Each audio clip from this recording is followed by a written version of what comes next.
చెప్పరా. ఏ ఐఫోనా? సరే సరే సరే. కౌశిక్ ఏంటి ఐఫోను? నీకు నాలాగా జాబ్ లేదు కదా, మరెలా? జాబ్ లేదా? జాబ్ ఉందా?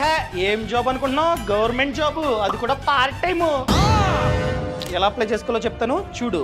గూగుల్ ఓపెన్ చేసి ncs.gov.in అని చెప్పి కొట్టు. ఎన్సిఎస్ అంటే నేషనల్ కెరియర్ సర్వీస్ అన్నమాట. ఇది గవర్నమెంట్ వెబ్సైట్. సో ఎటువంటి ఫేక్ జాబ్స్ ఉండడానికి ఛాన్సే లేదు. ఈ వెబ్సైట్ ద్వారా అన్ని జాబ్స్ కి మనమైతే అప్లై చేసుకోవచ్చు, including private jobs and international jobs కూడా మనమైతే ఈ వెబ్సైట్ ద్వారా అప్లై చేసుకోవచ్చు. ఆల్రెడీ 27 lakh జాబ్స్ అనేవి ఈ వెబ్సైట్ ద్వారా వచ్చాయి అండ్ 15 lakh జాబ్స్ కి వేకెన్సీస్ అయితే ఉన్నాయి. ఇక్కడ మీరు చూడొచ్చు అనమాట. సో కిందకి వచ్చి డైరెక్ట్ గా గవర్నమెంట్ జాబ్స్ మీద క్లిక్ చేసి మీరైతే డైరెక్ట్ గా అప్లై చేసుకోవచ్చు. కావాలంటే ఫిల్టర్ చేసుకోవచ్చు, లైక్ ఎటువంటి జాబ్ కావాలి, లేకపోతే ఎటువంటి ఏరియాలో కావాలి, అండ్ అదే విధంగా ఎటువంటి స్కిల్ మీ దగ్గర ఉంది, ఆ స్కిల్స్ కి ఏమైనా జాబ్స్ ఉన్నాయా అన్ని మీరైతే ఫిల్టర్ చేసుకొని అప్లై చేసుకోవచ్చు అనమాట. సో అప్లై చేసుకో.